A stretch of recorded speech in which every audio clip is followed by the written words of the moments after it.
So good afternoon, everyone, and welcome to our webinar today, Fewer and Older, the Population and Demographic Dilemma in Rural British Columbia, hosted by Dr. Mozami, Professor of Economics at Lakehead University.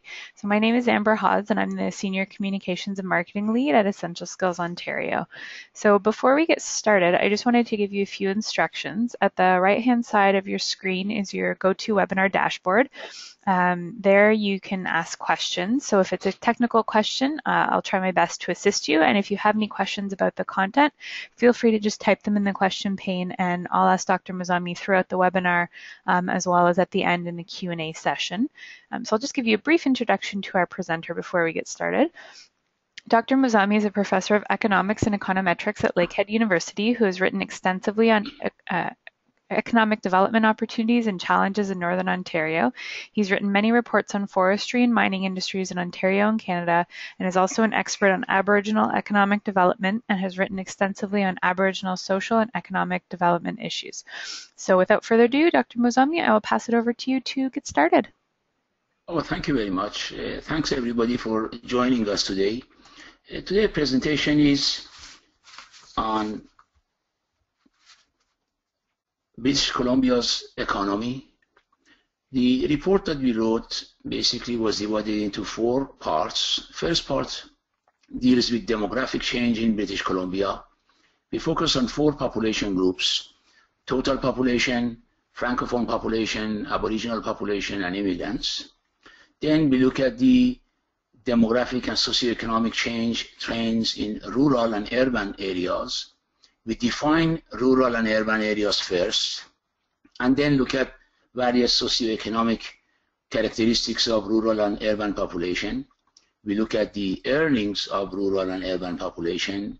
We ask the question of what explains the earning gap between rural and urban workforce. For that, we develop a human capital index, human capital indicator, which reflects productivity and the level of education of the workforce. By the way, we also developed that for various population groups, Francophone, Aboriginal, immigrants, and compare those to the national human capital index. The third part of the presentation deals with projection of future rural and urban population, assuming that the 2001-2011 trends will continue. And finally, we make some general remarks. I'll give you some information on the benefits of investment in education, return to education, social return and economic return to education. And we basically make some general observations and concluding remarks. British Columbia has been one of the fastest growing provinces of Canada. In 2011 census, the population was 4.4 million, which is basically the 3rd largest province in Canada, behind Ontario and Quebec. Quebec about 8 million, Ontario about 13 million. So British Columbia with 4 million, the 3rd largest province in Canada. In fact, the population density in British Columbia is about 4.8% per square kilometer, which is larger than 3.7 in Canada.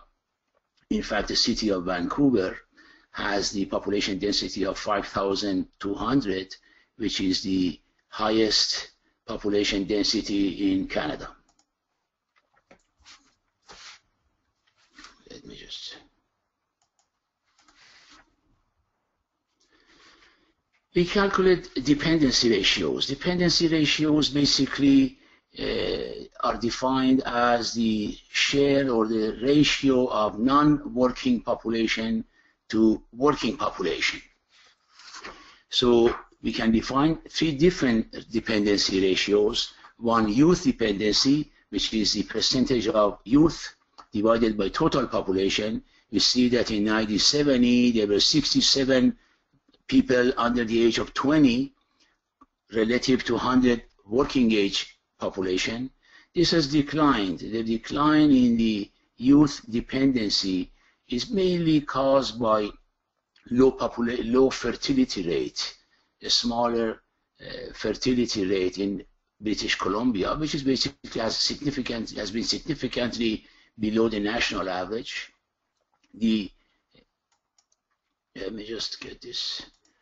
The old age dependency, which is defined as the old seniors, 65 years of age and more, to the working age population has increased from 17%, 17 seniors to 100 working age people in 1971 to 44 to basically 26 now, and is expected to increase to 44 seniors per each 100 working age people.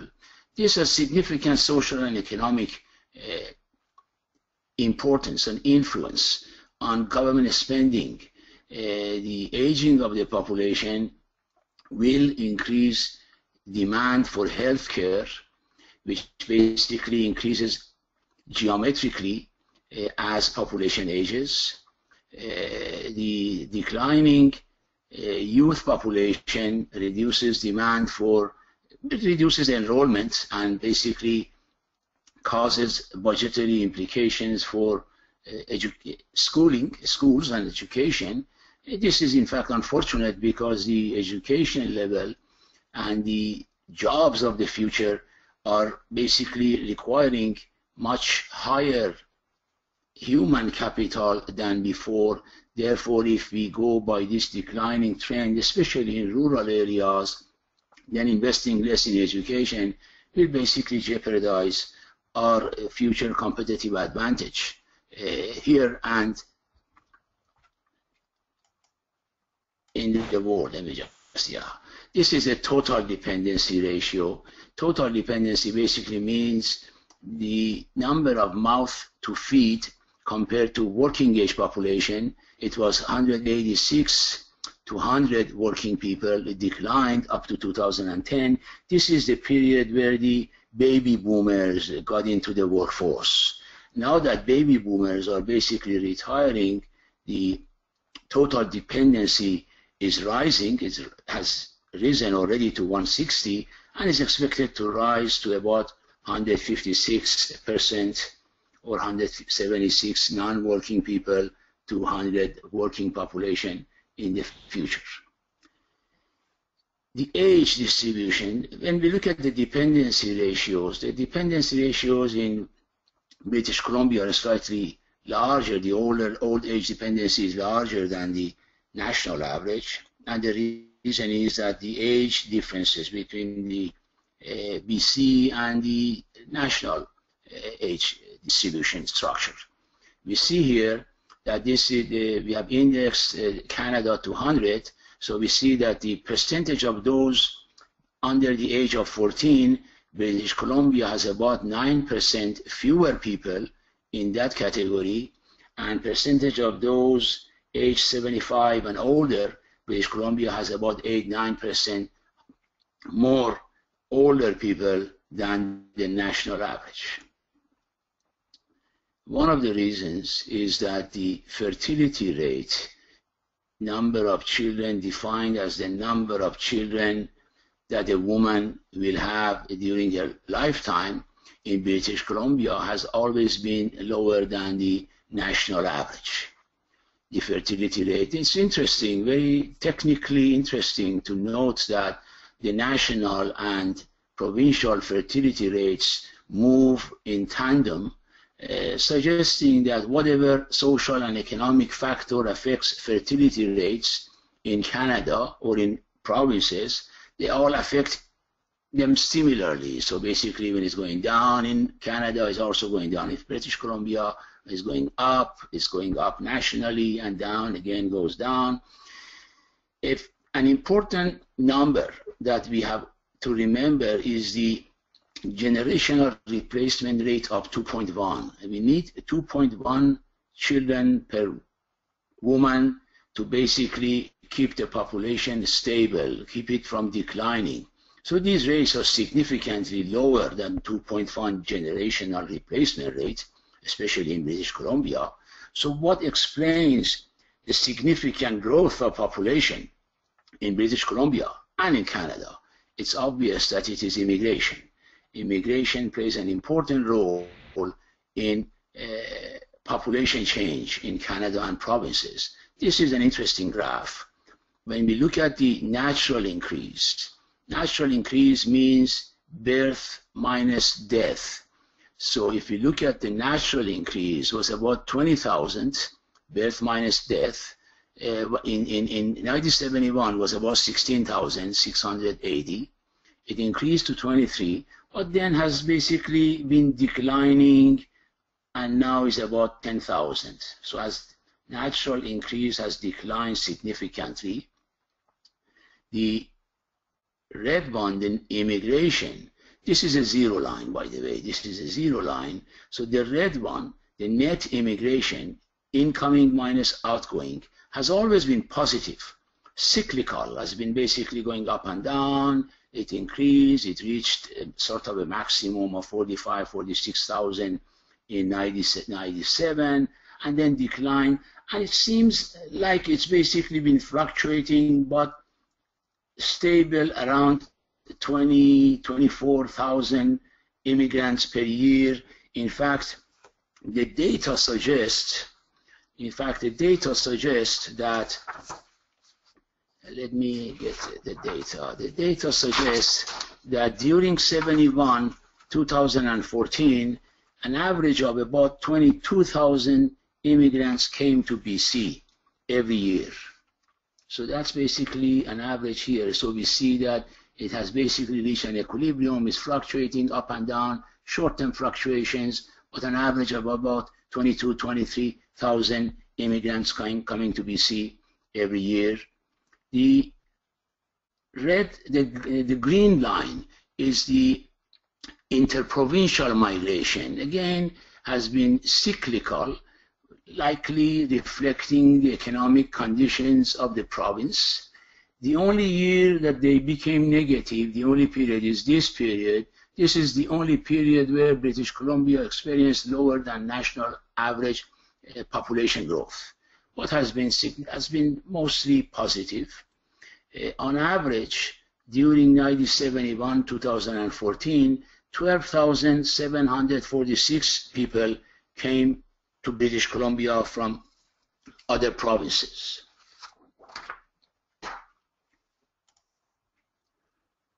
Aging of the population is very, very important. It's just like national Canada.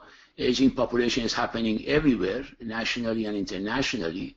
In 1970-71, 36.9% of British Columbia's population were under the age of 20. Now only 20% are under the age of 20. Again, affects the school enrollment, affects the budgetary situation of the education system. And on the other side of the spectrum, in 1971, the 9% of the population were seniors, and now it has increased to 16%. So again, demand for healthcare services has increased and will be increasing significantly, while the schooling, education, the number of people registered will decline, but the demand in terms of qualification, as we are going to see later on, has increased significantly because of the technological change. The demand for occupations of the future will be much higher than what we have right now, and especially in rural areas, that would cause a significant problem because the human capital content of the workforce is low, and then if we are to make them able to find employment in the future, we have to basically increase their human capital content by investing more in education. Another aspect of demographic change is basically population diversity, cultural and linguistic diversity of the population. Francophone population, the number of the Francophones increased from 53,975 in 2001 to 54,440. So it increased in terms of number, but the share declined from 1.4 to 1.3 because the increase the growth rate of the population was lower than the provincial growth rate, so the share declined from 2001 to 2011. The immigrant population, about 1 million here in 2001, increased to 1.2 million in 2011. The Aboriginal population, total Aboriginal population, increased from 169,000, about 170,000, to 232,000 in 2011. Basically, the shares and therefore the numbers grew significantly.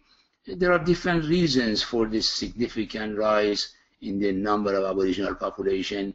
One is higher fertility rate, higher participation in the census, change of identity,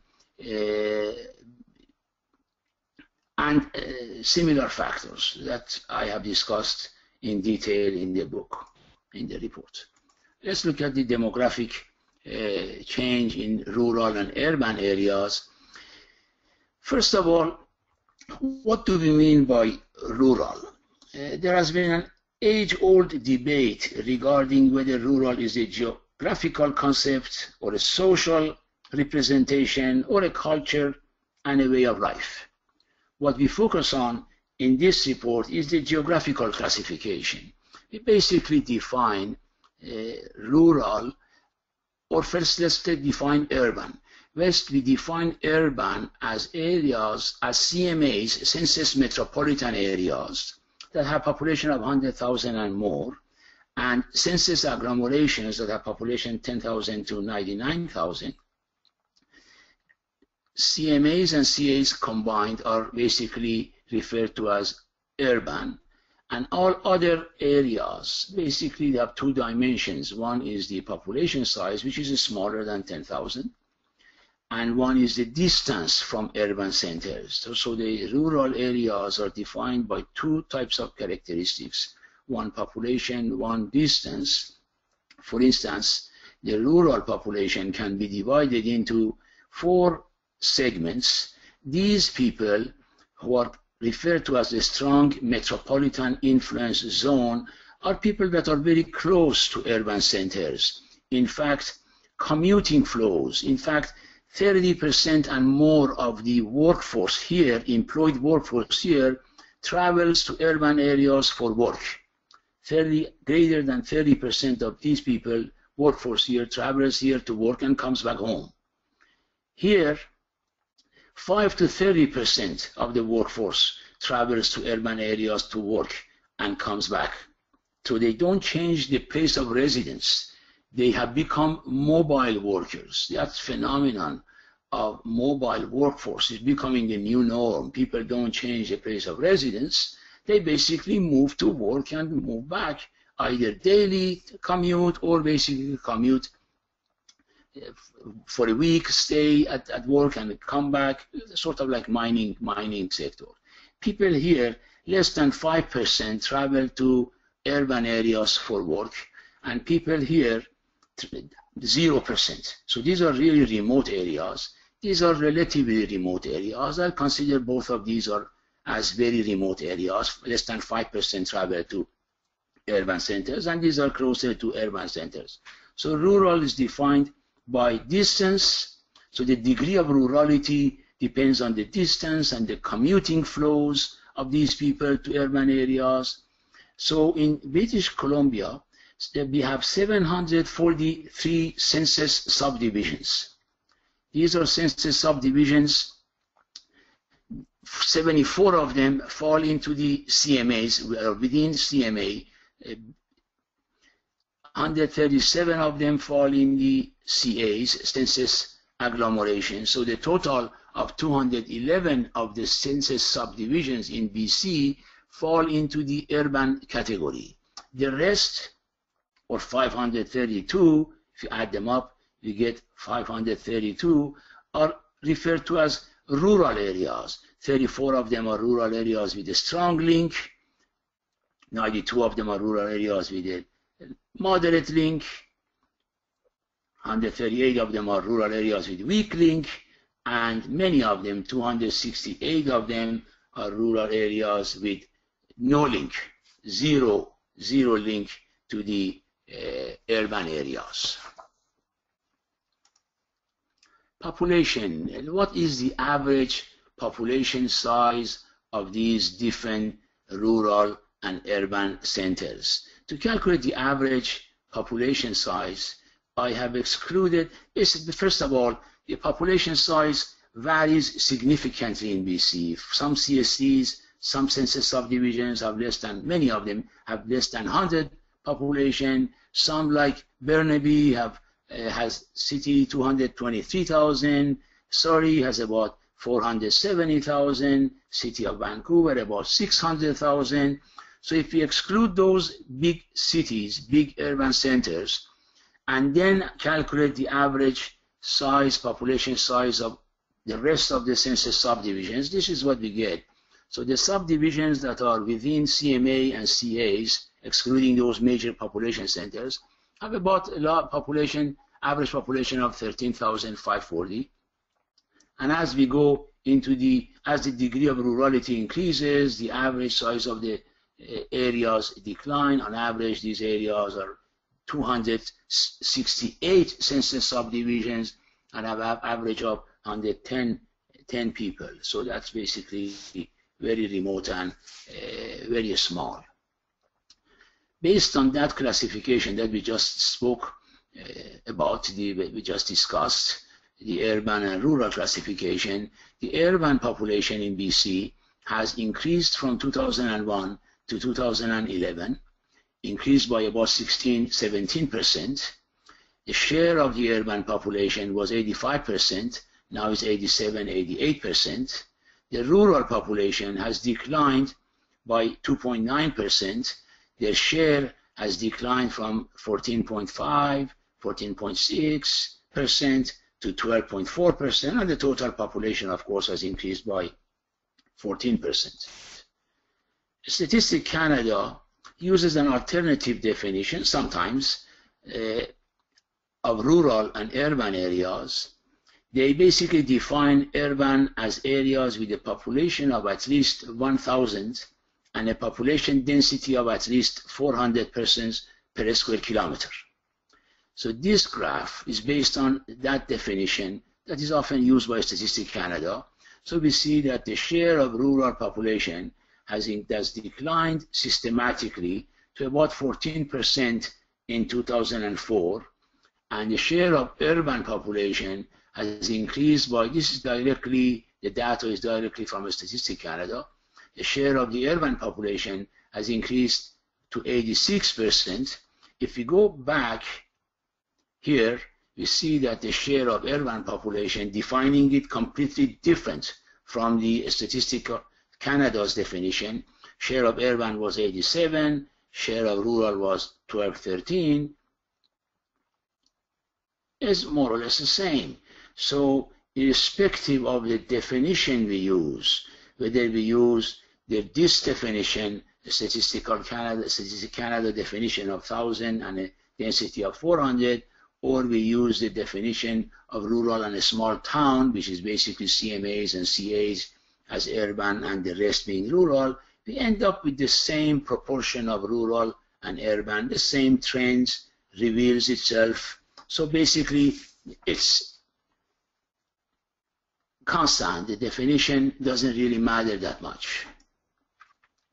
Rural and a small town. So basically, we are basically looking at the population during the 2001-2011, what has happened to the population in rural areas. The rural areas, the strong MIZ, metropolitan influence zone, population has declined slightly here, maybe due to migration of people from here to urban centers, getting the job, and they move to urban centers. Here they're rising because it's small changes, of course. Whether they're statistically significant or not that much. Small changes.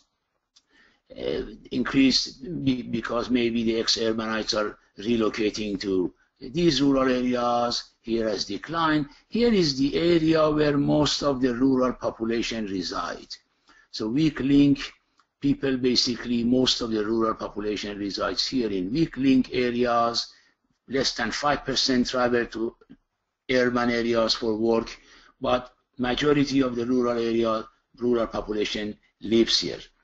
It is of interest. British Columbia is interesting because it has, for instance, about 419 Indian reserves. Many of them are very small and very remote. Therefore, it's of interest to basically look at the geographical distribution of population, rural population, by size of the areas. That's what we have done here. 1,000, the blue is 1,000 areas with only 1,000 population. We see that about majority or 36% of them live in weak mixed areas. The red is a 3,000, less than 3,000 population. Again, 46% of the population lives in weak mixed areas, resource basically industries. Weak areas, the 5,000 green area, 50,000, 50% of the population lives here. So even if we classify different areas, different CSDs based on their population size, we see that the demographics, the distribution of population does not change that much. It's more or less constant, which is reassuring when we want to basically make a general statement, make a general inference about the demographics. Here, the aging of the population in urban areas, the share of the 0 to 19 is declining, the share of 20 to 44, these are basically referred to as prime working age population, declining, but then share of the 45 to 64 is increasing, and a share of seniors is increasing, significant demographic change. The same phenomenon happens in rural areas, except that it's more accentuated by the fact that people move from rural to urban areas, the younger kids move to urban centers. So basically the process of aging has been happening much more rapidly in the rural areas. Therefore, the need for healthcare services has been rising more rapidly in the rural areas. In fact, when we look at this is a general average process. I'm doing a report on Ontario, and we find that rural areas, many of them are Aboriginal population with lower than average educational achievement. So basically, does this mean that the aging of the population that we have to spend less on education? No. It basically probably means that we have to reallocate our budget into more rural areas because those people who are younger are in rural areas now than compared to urban centers. Some general characteristics of rural and urban areas. The participation rate in urban areas 75, in unemployment rate is 77.6. This is 2011 data. Rural areas participation rate is slightly lower, unemployment rate is slightly higher, but the unemployment rate increases as the degree of rurality increases. That has been happening everywhere. The participation rate has been different in different areas. For instance, this is the area where most of the rural population are. Participation rate is slightly higher than the other areas. Dependency rate, dependency on government transfer payments. Urban 6.4, CSDs, small CSDs within urban centers have higher dependency rates, 11.8. Rural areas, generally speaking, dependency rates are much higher than in urban centers. So in rural areas, 9% dependency rate, it increases to 10% when we basically look at rural areas with less than 3,000 population, and the dependency rate increases as the degree of rurality rises. Education, probably the most important socioeconomic indicator. When we look at, let's concentrate only on these two categories, people with no certificate and people with up to high school certificate. So no certificate, we see that in the remote rural areas, about 39% of the population, these are 15 to 64 age, 15 or 20 to 64 years old. 39% don't have high school diploma. So basically in rural areas, 19.19% don't have any certificate.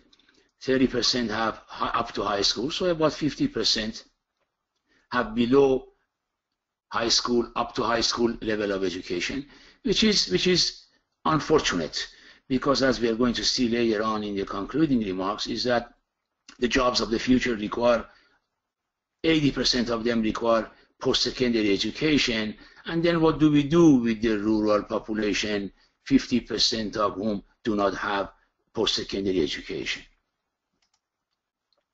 Francophone population, some demographic information, 83% of them live in the urban areas, 83%, and only 16-17% of them live in rural areas, mostly in weak means, 8% living in weak means areas, working probably in resource-based industries. Aboriginal population, 80%, 76%, or 71% of them live in urban areas, mostly the off-reserve Aboriginal people. About 30%, 29% live in rural areas. When we look at the rural distribution of the Aboriginal population in rural areas, again we see that the majority, or 48%, live in areas with very weak link to urban centers. About 18% live in areas with no link to urban centers. About 24% live in areas with moderate link to urban centers. When we look at when we differentiate between on-reserve and off-reserve, we observe that 80% of off-reserve Aboriginal population live in urban areas, only about 20% live in rural areas, and the reverse is true for on-reserve population. About 35% live in urban areas. These are reserves that are in urban areas, CMA and CAs. 65% live in rural areas, and those who live in rural areas, majority is 14% here, about 27% of them live in weak areas, 22% of them live in remote areas. So the total of about 50% of unreserved Aboriginal population live in relatively remote areas. So some of these, and this is about 50% of unreserved Aboriginal population live in remote, relatively remote, or very remote areas. Immigrant population, 95% of immigrant population lives in urban areas, only 5% live in rural areas, and about 41% of the rural immigrants live in weak means areas. These are areas where most of the rural population live, resource-based, so basically they work in resource-based industries. Average earnings, this is important. The average earnings, urban full-time earnings, average earnings, as we see, average earnings are very different. In rural areas are generally lower than urban areas, full-time average, and in rural areas, in weak means areas, are larger than other rural areas. So the question that comes up, what explains the difference between the average earnings here and average earnings here, or here, or here? So what explains the earning gap between average earnings between rural and urban areas, with rural with different degrees of rurality? I've also calculated average earnings for different populations. Average earnings for unreserved Aboriginals are very low. For off-reserve are 36.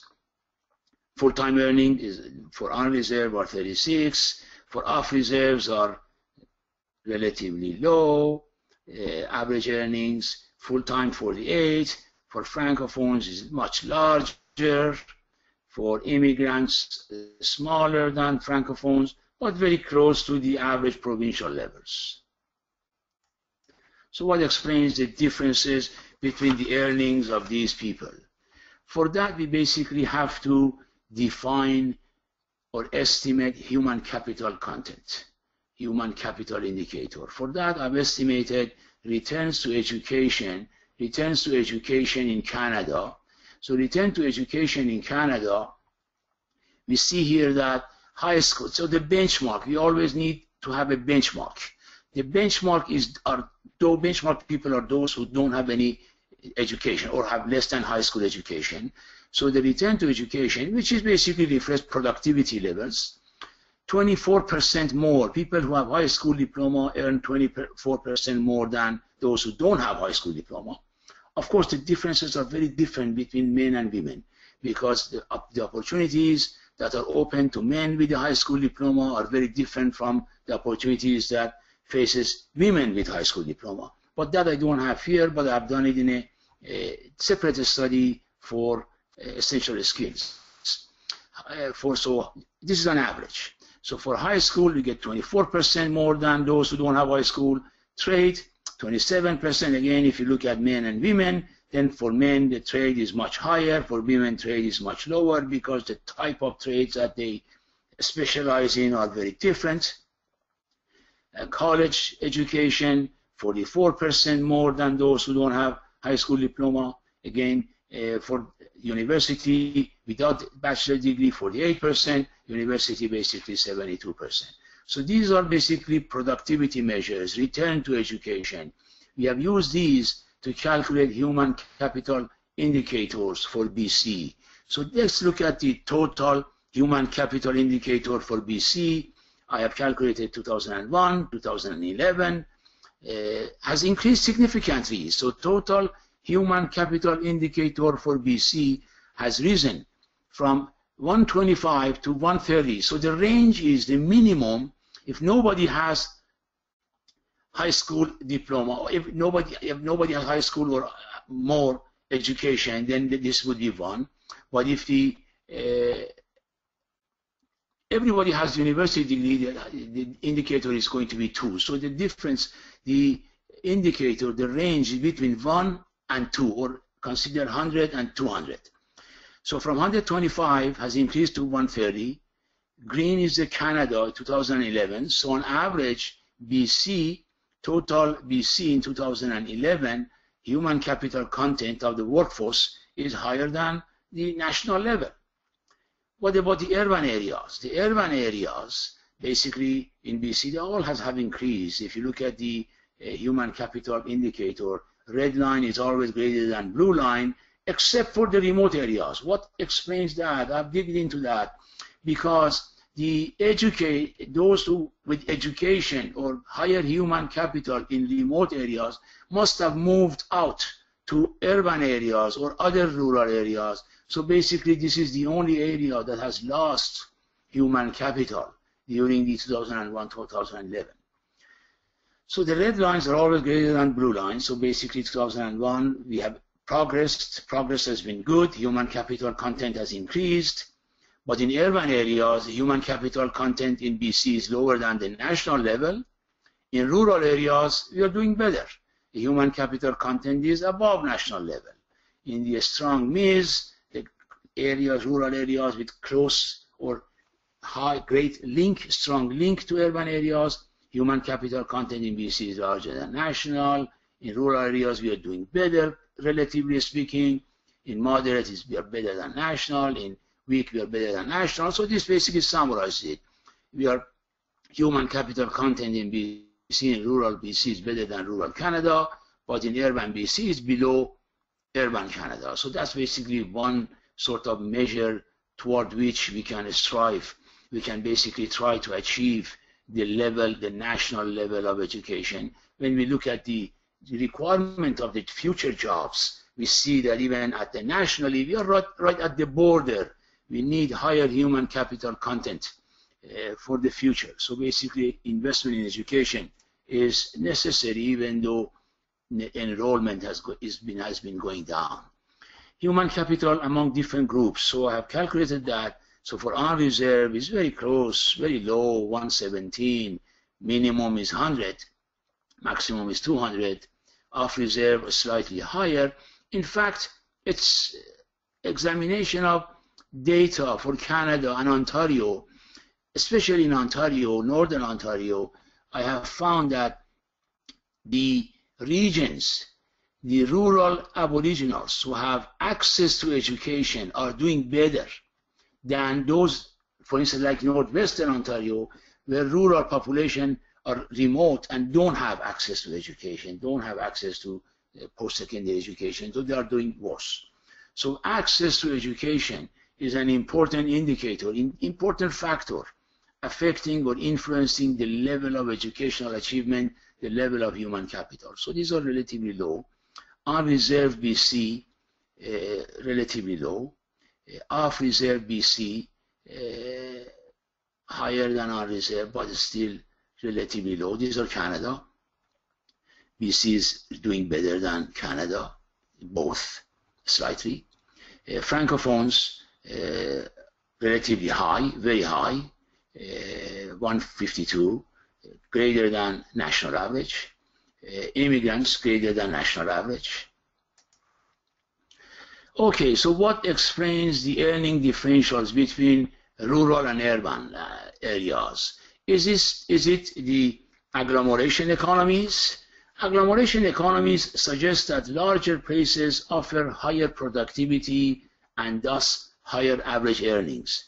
Is that correct? Is that true? Does data show that the larger places have higher productivity and higher average income? It doesn't seem that way. The 100,000 population, 41,000, 22, 49,000, 44,000. So basically, the agglomeration economies doesn't sort of come out of this picture. In fact, when I calculate the correlation coefficient between population size and average earnings, it's only 0.41. It's positive. It's 40% of the income is explained by size, correlated with the size. So basically, you can argue that 40% of the changes in income are explained by city size, region size, but then 60% of it is not explained. What about the human capital? How does human capital play? Human capital and the population size, we see that population increasing, you are very, very much correlated. So we have to compare this with the previous graph. If you do that, you find that the human capital and average earnings, the correlation is 9.4, almost 100%, which is the maximum correlation coefficient. So basically, human capital explains significant portion, almost all, except for 6%, of the income differentials between the rural and urban population. Some general information that other factors that affect earnings, other factors that affect earning gaps between rural, urban, francophone, non-francophone, aboriginal, and the like. City size, region size. If a region employment number of employees increases by 1%, the average earnings increases by 2.6%. So there is a positive association between earnings and size, population size. 1% increase in employment, 2.6% rise in average earnings. Human capital, 1% rise in human capital, 1.37% rise in average earnings. Those regions, census subdivisions that are concentrated on primary industries have lower average earnings. Those in processing have lower average earnings, close to zero, but still negative. Those in agriculture have a slightly higher average earnings. Mining, so if 1% increase in employment in mining results in 1.5% increase in average earnings. Manufacturing, the same thing, 1% increase in employment in manufacturing results in 0.9% increase in average earnings. And areas with larger Aboriginal population have lower average earnings, slightly lower because Aboriginal population have lower average earnings. So what's the impact, final impact of human capital on earning differentials? Let's only look at the blue bars here first. The blue bars are only geography, the closer to urban centers. So urban centers are here and are our benchmark. So the strong people who live, workers who live in strong means areas have about 3%, 2.99% lower average earnings than urban people. People living in moderate means areas have 16% lower average earnings than urban people. Weak, 11.8% lower average earnings than them. No means 10% average earnings. What happens when we include human capital? The difference declines significantly. Declines the difference between the earnings. So if we consider the human capital factor into the analysis, into the regression lines, then the difference declines significantly. So from 2.99 to 0.43, that basically means 86% of the gap between the earnings of people here and urban areas, 86% are explained by the differences between their human capital composition of their workforce. When we hear the decline is 49%, so 49% of the gap between the earnings of these people and urban people are due to the differences between their human capital composition of their workers. Here is 51% decline. So 51% of the gap between earnings of people here and urban people are due to the differences between the human capital composition of their workforce. And here 100%. So in remote areas, people are earning lower income because their human capital content composition of the workforce is much lower than the urban people, workers. Demographic, let me just do it a bit faster since we are running out of time. Demographic balancing equation, we call this. Natural increase, birth minus death, plus in migration minus out migration. So this is a balancing equation. When we look at the fertility rates, the green line is the non-CMA CA in British Columbia. The fertility rate, total fertility rate, is 176 compared to the CMAs, the red line, 142. So the red line is 142. This, the factor productivity, total factor productivity, 176, much higher than urban areas. And the average is the blue line, which is basically fertility rate of 145. So the fertility rates are relatively low in BC. Urban areas are much lower than rural areas.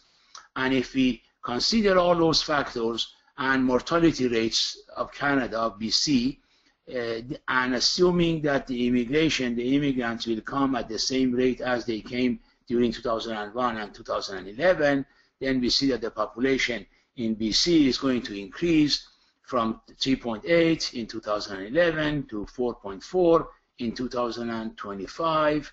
What happens if, this is an interesting graph.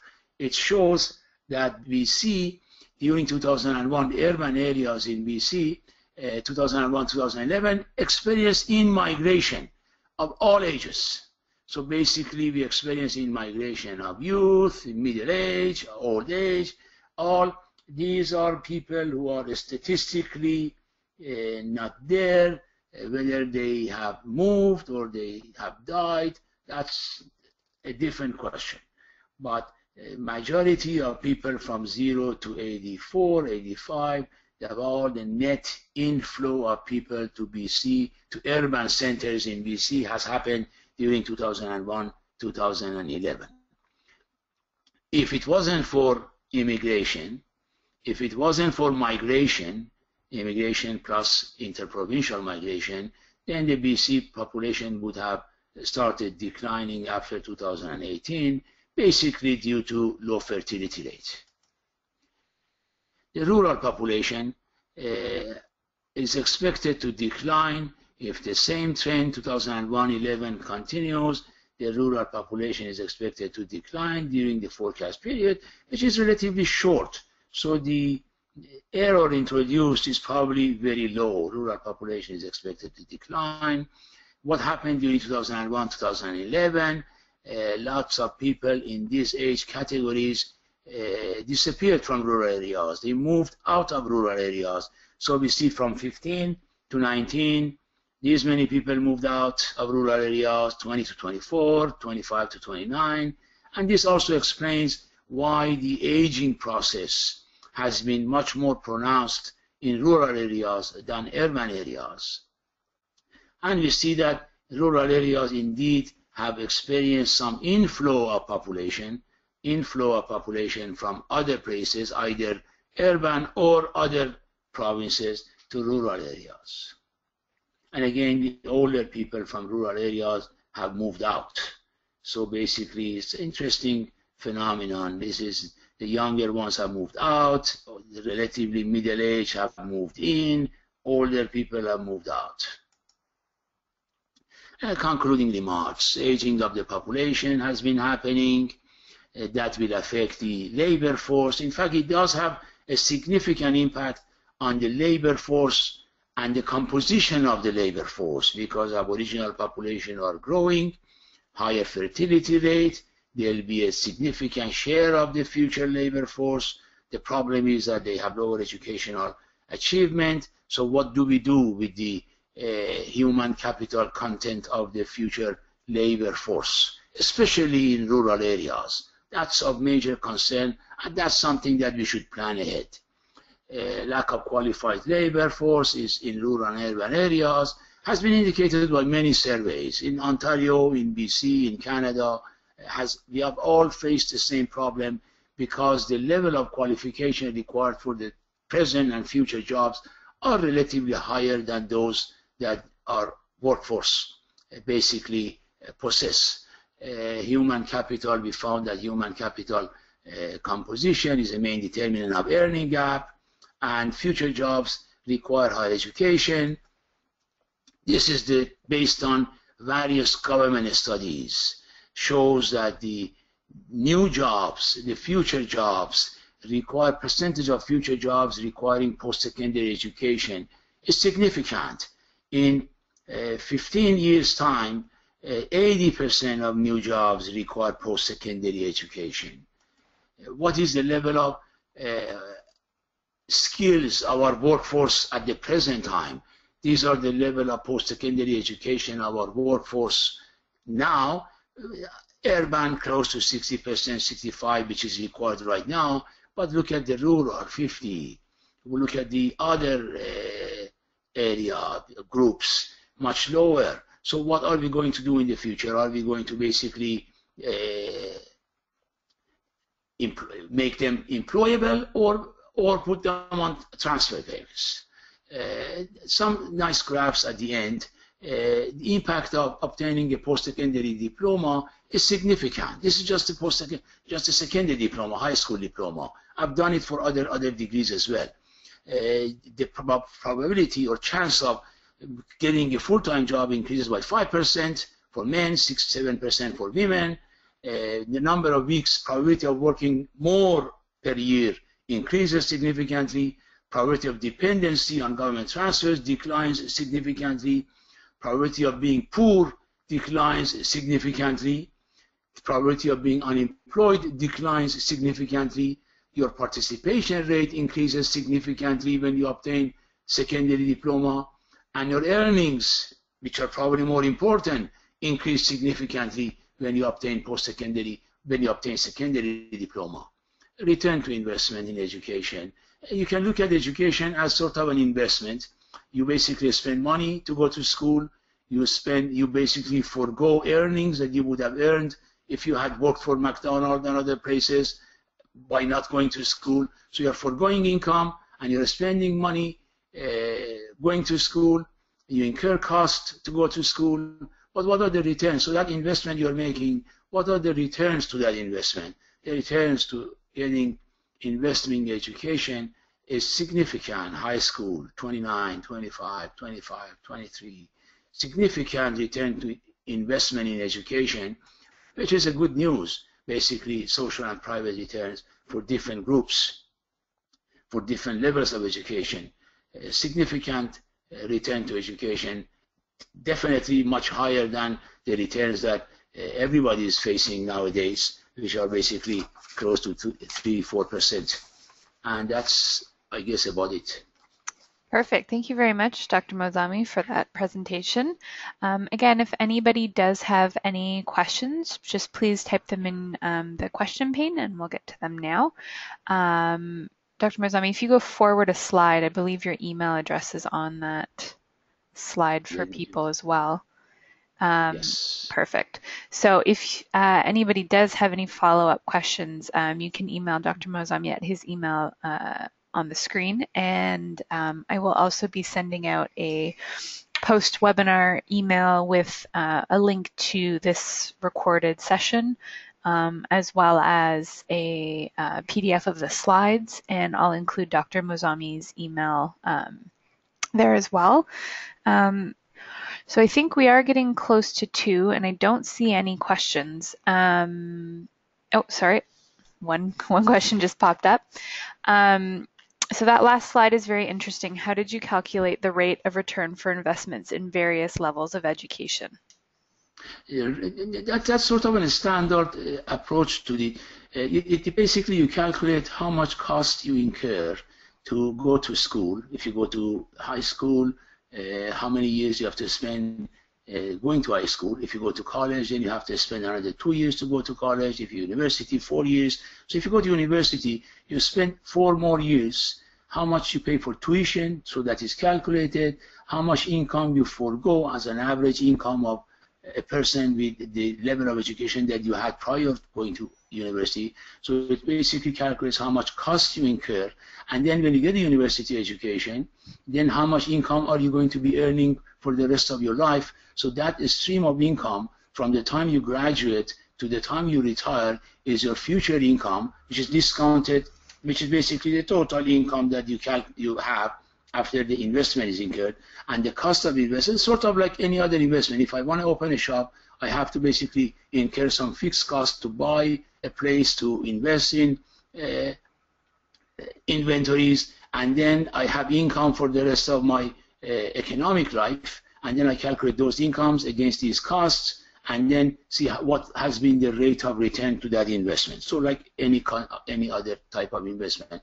And then you calculate the rate of investment, or about 20%. These are the standard rates. So most other studies have also found the same rate. So you basically calculate just like any other investment. Okay, perfect. I have one other question. Do you know if data is available about colleges in rural Aboriginal reserves? Some data is available, yes.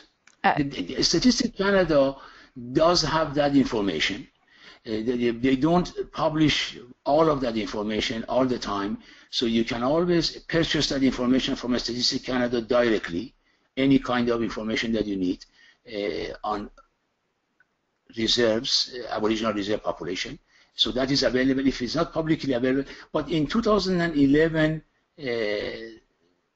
National Household Survey, most of that data is available publicly. So you can access it there. Just basically Google National Household Survey community profile and see if that information is there. If that information is not there, then you calculate, you can contact Statistics Canada, and then they'll tell you whether that information is publicly available or not. If not publicly, then you have to buy it from them. They charge you some fixed amount for. The rates have declined, but the time that it takes for them to develop the data, record data, has increased significantly. Okay, perfect. And we seem to have one last question. So do you have any, sorry, how would you suggest rural communities invest their limited resources? Do you have any suggestions? The rural communities are basically facing two problems.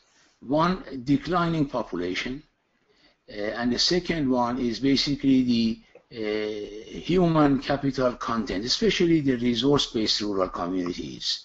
In Ontario, for instance, the resource-based rural communities, even when an industry starts in those communities, the workforce comes from outside the community. They don't have enough number of qualified people to get the available jobs. So the workforce comes from outside the community. That's why we have a mobile workforce, which is becoming a new norm. And that means that the economic impact on the communities, the rural communities has declined significantly because the money moves out. So the education is one way, and then depends on your resource endowment, depends on what it is that you have in the community. Then the best way to invest your resources, the financial resources, depends on your initial endowment. What kind of endowment you have in the community? Should you invest in mining? Should you invest in education? Should you invest in developing a certain type of tourism or industry? Depends on what it is. It changes from place to place, but always the investment in education always pays. One of the safe investments. Of course, government responsibility. Okay, perfect. So I think so we are just past 2 o'clock, so I think we will end there for today. So thank you to everyone who attended, and Dr. Mozami, thank you again for presenting. Thank you very much. And I will be sending up a follow-up email after this webinar goes online, and we will see you again at the next webinar. Thank you very much, Thank you. everybody. Bye. Thanks, bye.